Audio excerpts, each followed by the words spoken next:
يا مساء الورد والفل والياسمين على حبايب قلبي وحبايب حكايات واقعية. وحشتوني كتير كتير كتير من آخر رواية، وجايلكم النهاردة برواية جديدة واسمها عشق الأعمى بقلم الكاتبة المبدعة فريدة الحلواني. وأنا واثقة ومتأكدة إن الرواية هتعجبكم. بس قبل ما نبدأ أول حلقاتنا النهاردة، عايزة أفكركم كلكم اللي لسه مشتركش في القناة يفرحني بالاشتراك في القناة وتفعيل زر الجرس على كلمة الكل عشان يوصل لكم كل جديد. ولو الحلقة النهاردة عجبتكم بجد، يا ريت تدعموني بلايك وكومنت حلو من قلبكم. ويلا بينا نشوف أول حلقتنا بتحكي عن ايه. بطل روايتنا جواد عبيد التهامي، 32 سنة، اتخرج من الكلية الحربية واشتغل ضابط بالقوات المسلحة لمدة 5 سنين. ولكن لما والده ترجاه انه يستقيل من شغله علشان يدير أعمال العيلة، طبعا ما تأخرش رغم حزنه الداخلي، إلا أن مصلحة العيلة هي الأهم وعنده في المقام الأول بالنسبة ليه. قاسي لدرجة ما تستحملهاش بشر. كان متجوز وعنده بنت وحيدة عندها 3 سنين، ولكنها بقت يتيمة بعد ما توفت والدتها أثر الحادث اللي خلاه يفقد في بصره من 2 سنين. واللي زود حزنه إن زوجته كانت حامل في ولد وفي شهرها الخامس، ومن بعدها اتحول لشيطان ماشي على الأرض، لدرجة إن البعض شاكين إنه فقد بصره بالفعل بعد الحادثة. سافر يجري عملية جراحية عشان ترجع له بصره، ولكنها فشلت، واستقروا الدكاترة على إنهم يعيدوا التجربة مرة تانية، ولكن بعد سنة. ولكنه رفض رفض قاطع في واحدة من القرى الريفية، وفي بيت عريق بيشبه القصور القديمة، وحواليه جنينة كبيرة واسطبل للخيل في حصان واحد بس اسمه الأدهم، ما يقدرش حد يركبه غير صاحبه، فرس عربي أصيل. دخلت المطبخ ووجهت كلامها لدلال وقالت: صباح الخير يا ام رؤوف، عامله ايه النهارده؟ دلال بحزن في نبرتها، ولكنها حاولت تداريه. نحمده على كل حال يا حاج. مالك يا دلال، فيكي ايه؟ دلال بكسب: نحمده على كل حال يا حاج. ايمان بحسن: خلاص يا دلال، ما فيش وقت للمناهده. مالك؟ الزفت طليقك اتعرض لك تاني ولا حد من اهله؟ لا لا، من ساعه ما سي جواد الله يخليه ويشفيه تصدر له، وهو ما جاش يمتي خالص. بس العيال يا حاجة، الولادين بدأوا يكبروا ومشاكلهم بتزيد، لولا اني ماسكة عليهم بإيد من حديد كان الله أعلم بقوا ازاي. عيالك بقوا رجالة وسنهم صعب، كانوا محتاجين راجل في حياتهم، بالرغم انك ما قصرتيش. بس الولد غير البنت يا حبيبتي. الولد من دول أول ما يحس ان هو فرط طوله وصوته تخن شوية يفكر نفسه بقى راجل وعارف كل حاجة. لما يبقى الأب موجود بيعرف يشكمهم. بس انت برضو جدعة وتحملت مسؤوليتهم، واكيد هيقدروا ده. كفايه انك مرضتيش تجيبي لهم جوز رغم ان اتقدم لك كتير. على يدك يا حاجه، كل اللي تقدموا لي ما كانش فيهم حد امنه على نفسي ولا على عيالي، واهو اديني مستنيه العوض من ربنا. هيعوضك وهيجبرك بامر الله، بس انتي قول يا رب يا رب يا رب. معلش يا حاجه دوشتك على الصبح كده. ايمان بطيبه: اه ده الكلام العبيط اللي ما بحبش اسمعه. هو احنا لنا غير بعض يا عبيطه؟ انت عارف انك صاحبتي الوحيده واختي اللي مش بثق في حد غيرها. دخلت عليهم هدى وقالت بضحك: الله الله، ايه جو العشق الممنوع ده يا ماما؟ وبصت لدلال وقالت: ما حدش قادر ياخد مكانك عندها. يا بختك يا ست دلال. ضحكوا التلاتة وقالت ايمان بجديه: يلا بقى نجهز الفطار قبل ما الكل يصحى وبلاش مرقعه. هدى: جوزك صحي ولا لسه نايم؟ لا صحي يا ماما، جهزت له الحمام وقلت انزل اساعدكم. دلال بغيظ: والكونتيسة فاطمة لسه نايمة؟ هدى بحزن ظهر في عينيها: معرفش، وسابتهم وخرجت. ايمان بزعل: عين عليك يا بنتي، استحملت اللي محدش يستحمله. الله يسامحك يا عبيد، ما هو برضه غصب عنه يا حاجة. البت قوية ومفترية، وكانت مصممة تاخد ابن الغالي وترجع لأهلها في مصر، وما كانش في حل غير انه يجوزها لواحد من عياله. وانت عارفة سي جواد بيه يطيق العمى ولا يطيقهاش. ما كانش قدامه غير سي حسن، ولولا بقى ان مراته بنت اصول ما كانتش وافقت ان يبقى لها ضرة. كان لسه ممدد فوق سريره حاسس بخمول، ولكنه بيقاوم رغبته في النوم مرة تانية. بيصارع أفكاره الشيطانية وهو بيتوعد. حس بإيد صغيرة بتزقه في جنبه، وعرف إنها بنته، فتعدل ومد إيده وشالها وهو بيقول بابتسامة: صباح الفل على حبيبة بابي. لا قولي قلب بابي. قلب بابي وحياة بابي. حلو كده يا سكر. تيتا قالت لها صحيك عشان بيخافوا منك. هي قالت لك كده؟ الطفلة هزت راسها بموافقة وقالت: هما ليه يا بابي بيخافوا منك؟ انك تضحك معايا وتلعبني، وانا مش هخاف منك خالص. ضمها بحنان وقال: عشان انت قلبي بابي وبس. لسه على شعرها فقالت: ليه مش عندي مامي زي كله يا بابي؟ تيتا قالت لي بابي مصلادي يجيب لك مامي. وكملت بحزن: انت مصلادي بجد؟ شتم نفسه لانه ببساطة ما يقدرش يشتم امه الغالية اللي بتحرض بنته عشان تضغط عليه ويوافق على الجواز مرة تانية. ولكن مين هو عنيد، ولا يمكن أنه يتهزل الابتزاز ولا حتى لخصامها اللي قررته من يومين لرفض العروسة اللي عرضتها عليه. وبالطبع زي كل مرة هاجو رفض رفض قاطع، وقالت بغضب: خلاص، طول ما انت رافض الجواز وكل ما اجيب لك واحدة تتعصب عليا كده مالكش كلام معايا يا جواد، ولا لسانك يخاطب لساني. بدأ الكل ينزلوا من غرفتهم واتقابلوا على سفرة الفطار زي ما اتعودوا.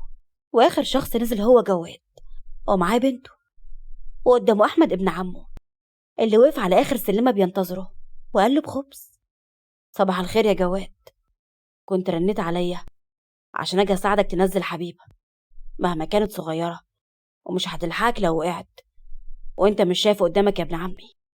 جواد حرك عينه ناحيته وكأنه شايفه وقال له ببرود: يا ما ناس مفتحة بس بتقع يا ابن عمي. نزل آخر سلمة مع بنته وهو مركز سمعه مع خطوات الخبيث أحمد، وبحركة مدروسة مد رجله في طريق أحمد ووقعه على وشه. ضحكت الصغيرة وابتسم هو وقال: هساعدك تقوم يا أبو حميد. بص له أحمد بكره وهو بيتوعد له. أما جواد راح هو وبنته وقعد على راس السفرة. هتروح المصنع النهاردة يا جواد؟ لا، عندي شغل في المزرعة ضروري.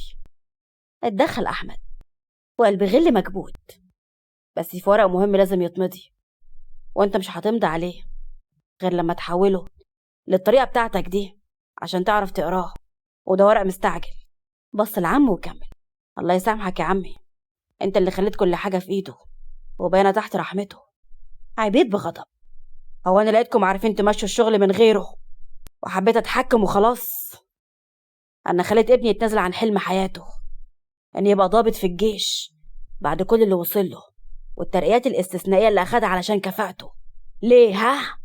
مش عشان الحق الدنيا اللي كانت هتقع بسببك انت والمرحوم بابا.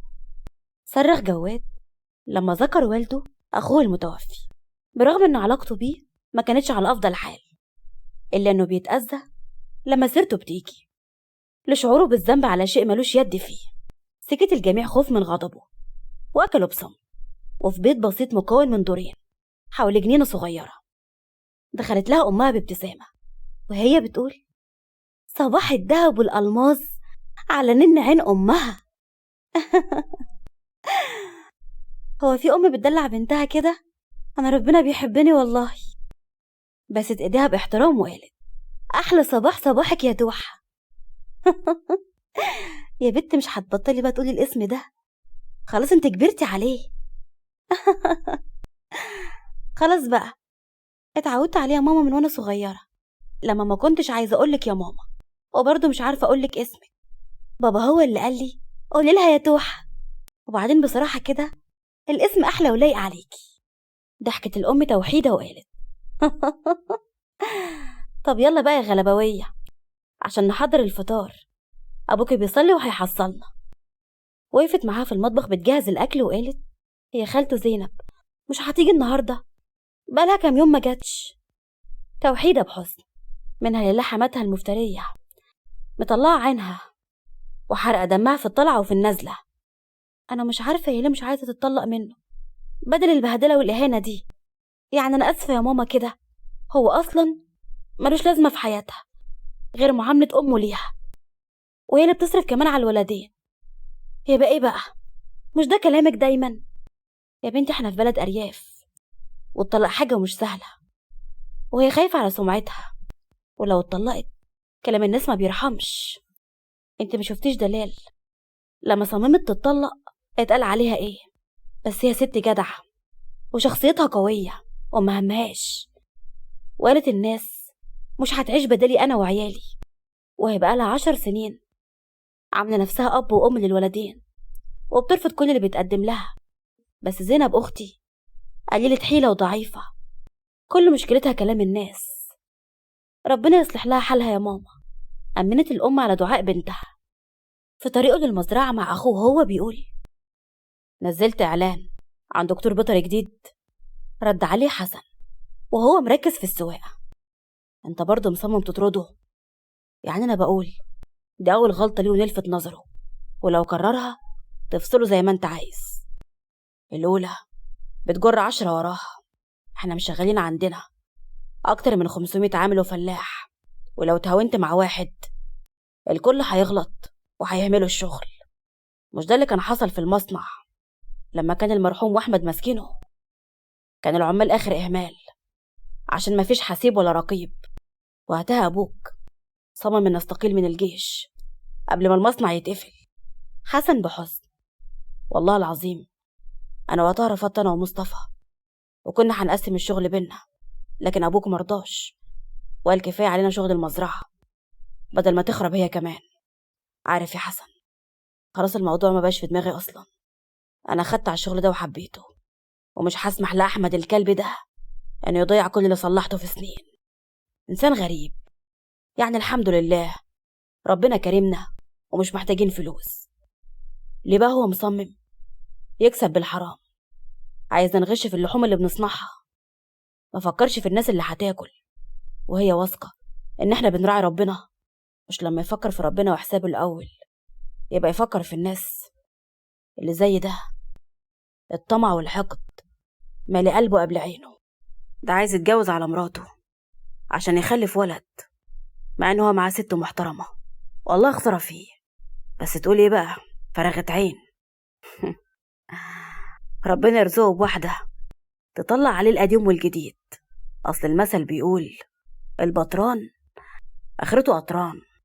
وفي بيت فقير كانت زينب المسكينة بتستعد علشان تخرج هي والولدين، ولكن حماتها وقفتها: أنا مش عارفة ايه لازمة العلام اللي مثبتة فيه للعيال ده، يعني هما هيطلعوا دكاترة يا أختي؟ قلتلك بتمرة سيبك من العلام وخليهم يشتغلوا معاكي في المصنع عند جواد بيه، ولا حتى في المزرعة، أهم يجيبوا قرشين ينفعوا البيت. ردت عليها زينب بقوة: عيالي مش هيسيبوا المدرسة ولو على جثتي يا حماتي. أنا بشتغل ومتمرمطة علشانهم. وبعدين بدل ما تقولي كده ما تقولي لابنك اللي قاعد جنبك ده يروح يدور على أي شغلانة بدل قعدته جنبك دي. بص لها رفيق بغضب وقال: اتليها وليه بدل ما كسحك على الصبح. ما انت لو راجل كنت طلعتها، أنا عارفة انت ماسك فيها على ايه. وبصت للمسكينة وكملت: وانت لو عندك دم كنت غرت في داهية من هنا، ولا عايزينك ولا عايزين خلفتك السودة. بصت لها زينب بقهر وكتمت حزنها ومسكت ايد ولادها وخرجت. قعدوا الستات في السرايا بعد خروج الرجالة. فقالت أم جواد بأمر: يلا يا فاطمة قومي على المطبخ عشان تلحقي تخلصي الأكل. ردت فاطمة: واشمعنى أنا تعبانة. وبصت لهدى وكملت بمغزى علشان تكتها: وبعدين حسن بايت عندي النهاردة هو أنا عايزة أريح. عشان انت فاهمة بقى يا ماما. أم جواد بغضب: مش هتبطلي بقى قلة الحية دي يا بت. وبعدين ده يومك في الطبيخ، يكش حتى تكوني مكسرة، محدش هيعمل بدالك. أم فز يلا. اتنفضت من مكانها بخوف وبتتوعد ليها وهي في الطريق للمطبخ. وقف في نص المزرعة وهو بيهين الدكتور على مرأى ومسمع من الكل وبدون شفقة. واحد من المزارعين همس في ودن صديقه وقال: يا أخي أنا احترت فيه، هو أعمى بجد ولا بيشتغلنا؟ طب يبص في عين اللي بيكلمه كأنه شايفه قدامه. رد عليه بهمس: احنا اللي عمي يا صاحبي، ده بيفهم وماشي الشغل أحسن من رجالة عيلته كلها ومفيش حاجة بتخفى عليه، ربنا يكفينا شره. الدكتور برجاء: هرجوك يا جواد بيه، ده أول غلطة ومش مقصودة.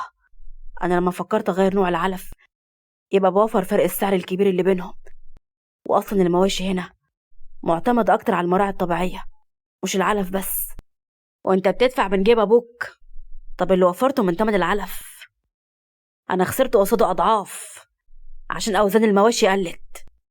مين هيعوضني الخسارة دي؟